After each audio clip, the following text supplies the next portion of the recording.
I'm ashamed that it took that for me to be like, I need to raise money and I need to vote.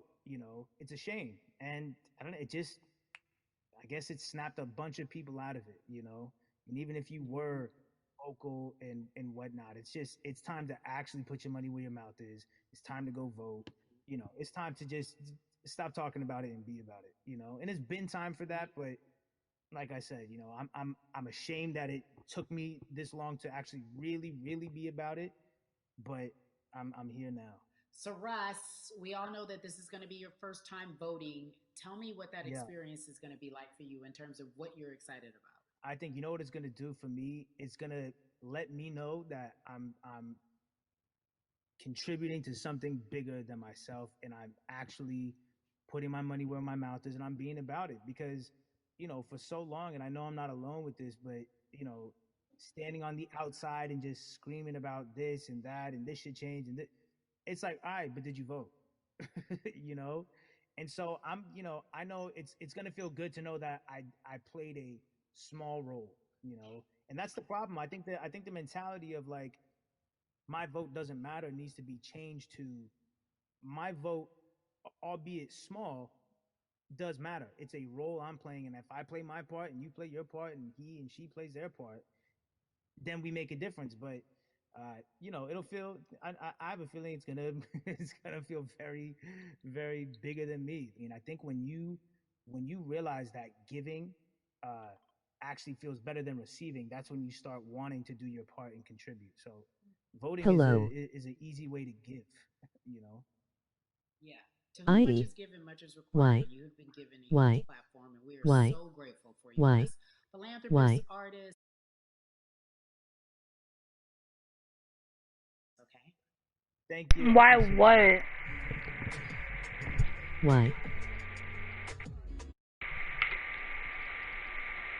Peter, can you stop saying why, So please, bro? cities like Atlanta and Chicago have been at the forefront of Y. discussions, especially now in this country, when we're talking about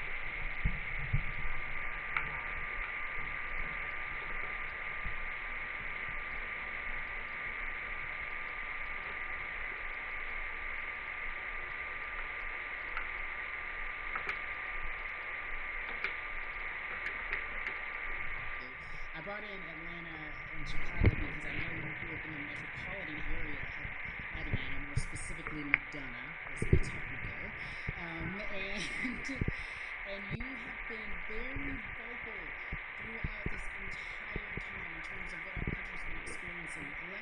Let's look at the past month and a half, if you will. What has been the hardest thing for you to deal with? The hardest thing for me to deal with, Carrie, this last month has just been going from the virus shutting everything down to us being called to action. We've had multiple police brutality situations. We've had people protesting, wanting to get the message out.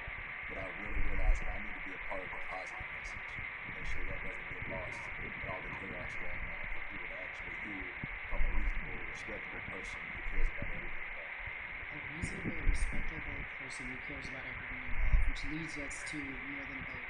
It is a beautiful collective of Black athletes and artists. You are a part of that. Talk to me about why that's important for you right now and this be a part of that collective. To me personally, it's important to be a part of that because I've somewhat used baseball and my craft as an excuse to not get more involved in voting. But I can't any longer use baseball and work as an excuse not to get educated and not also to show people like at any moment in time, any walk of life, we can make a difference. So tell me in your words, what does activism look like for you? In my words, it looks like LeBron James, the biggest athlete right now on the planet, speaking up and breaking the ice for everyone. But I think for the first time, people see and hear from us. So now we have white teammates, we have other people speaking up and realizing, okay, like this is how we go about doing this. And to me, right now, social media, athletes speaking up, entertainers speaking up, like we're trying to do with More Than a Vote. You said something I thought was so key because covering sports for so long, I know that it's tough for black players specifically in Major League Baseball to talk about how they feel, Adam Jones did it in a very eloquent way early on, but there are very few that are vocal. You said you all were afraid. Why use that word and why were you afraid? You was afraid because in 2019 there were 68 of us total, and there are 38 teams. There's 25-man roster on each team. There's a 40-man roster, which is on each team as well. And there aren't many of us. So we're outnumbered in that sense, but not always in a negative way when it comes to our teammates and our clubhouses. But to get to this point, you have to move a certain way. You got to be careful what you say. You can't ruffle feathers. You can't come off in any way. Much like other black entertainers, much like yourself, probably having to live through life every day. But to get to the highest level, you got to button up. You got to be seen and not heard. So baseball is, like I said, it was time for us to try and speak up and make a difference and show it's okay to do so because we can't be quiet any longer. That is a button up, be quiet, be seen but not heard. That is a an expression that a lot of Black folks can relate to in whatever aspect of professionalism that they experience, especially if they don't work for themselves. They just feel that. That is also a socialization that we have as Black folks, well, especially like you said, if you want to get to the higher level. And for so long, I felt it bubbling right underneath the surface that so many of us who were in whatever positions we were, who had platforms, were tired of pretending and looking the other way and spending so much time making others comfortable while we were uncomfortable. Do you feel that this is the type of movement that is sustainable, or is it just for a time?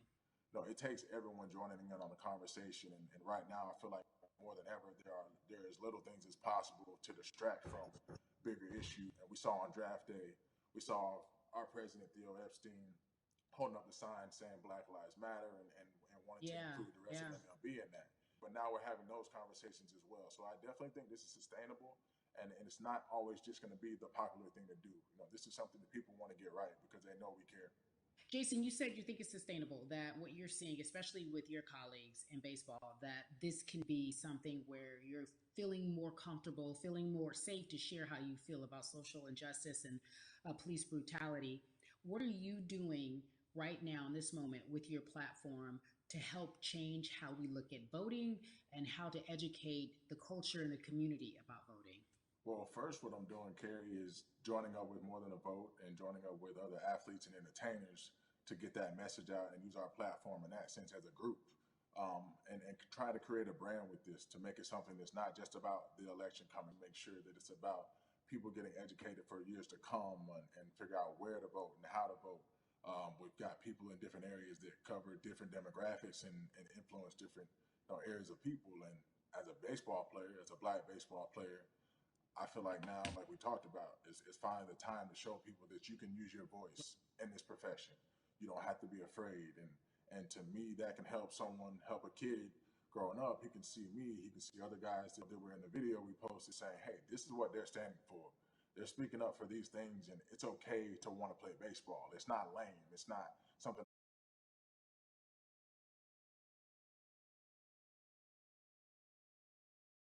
plays baseball. So I've got to lead by example. I can't just always, come up with a good answer that sounds good on TV.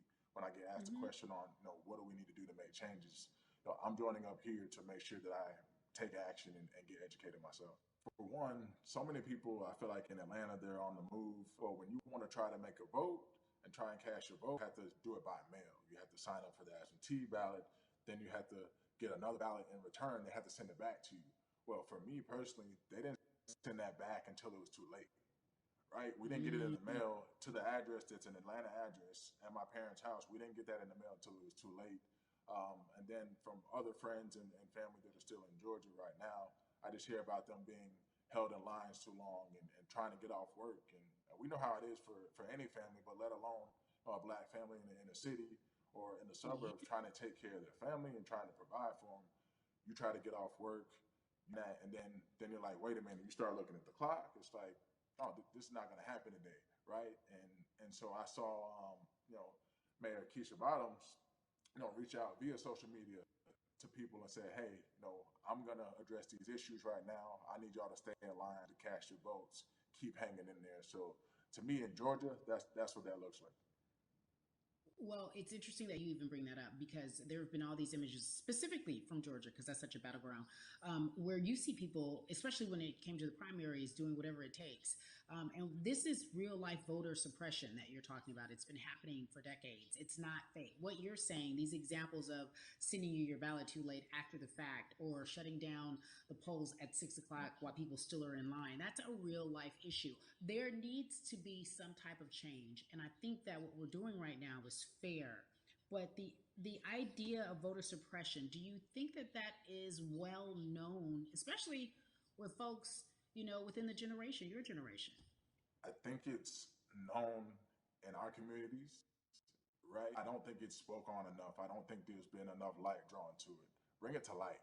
Let people hear about it. Let people learn about what that looks like, and get more people to say, okay, look, like this is going to happen. We have to expect this, and we can no longer make the excuse. We can't say they didn't warn us. Jason, everybody knows, or it feels as if everyone knows that the time is now. America's paying attention to us. We have their eyes, we have their ears. If you look toward the future, what are you most excited about in terms of seeing a change?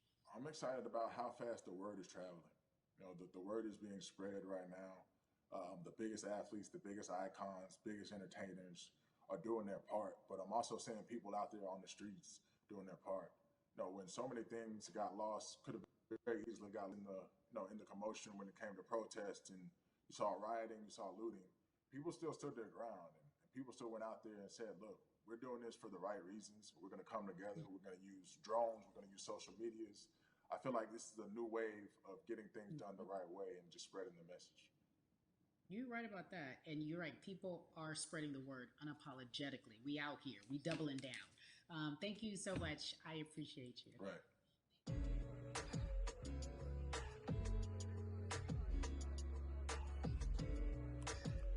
Yeah, la la. Hey, everybody. I am so excited to welcome a friend, a brother, family member, if you will, former colleague, NBA great, sports analyst, philanthropist. He does it all. And he's here to give us his time and his platform to talk about something that is so important. That is voting. Everybody, welcome Jalen Rose to We the People. Talk to me about how important it is for the people who know you and love you and look up to you. Why is it so important that you use your platform to talk about voting? Initially, we have to get past the stigma of the mental systemic racism that comes with the presidential race, governors, mayors, senators, judges. We've been conditioned to believe that our vote does not matter. So usually when we looked up at all of those races and people that were running, not only did they not look like us, we didn't believe they were there to represent our best interest. So therefore, as a collective, we didn't mobilize until Barack Obama, and we felt a sense of hope that finally our country is going to do something that we felt would never happen in our lifetime. And I remember being at the inauguration in 2008. I made sure I was there. And we voted. In 2016, we didn't vote, Carrie. We didn't vote. And so many people try to make this political. This is not political. Me telling somebody to vote is like telling somebody to pay taxes. So that's one, getting over the stigma of nobody is going to represent our best interest. And then number two, the reality is that the person that gets the most votes doesn't necessarily win the presidency. That's uncomfortable right there. What took place in 2016? The Electoral College chose the president. And if you put all of their pictures up, I'm pretty sure they look a lot more like each other than they look like you and I. How about that?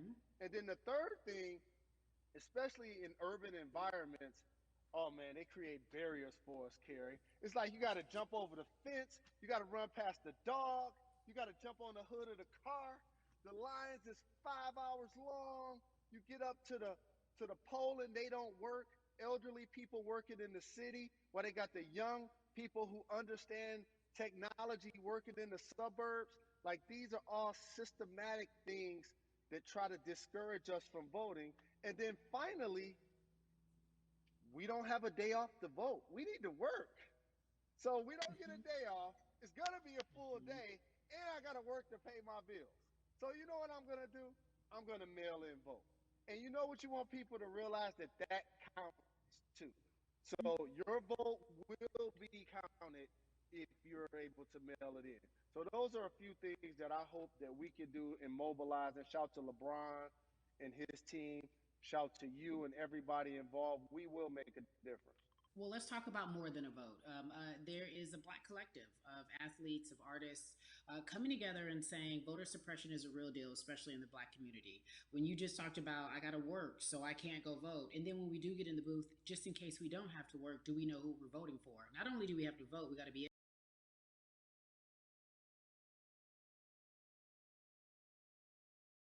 in your community who will change police brutality, who will make sure that your community is taken care of, who will defund police and hope that they can help you in stopping police brutality. So talk to me about why you decided to be a part of More Than a Vote and what it actually means.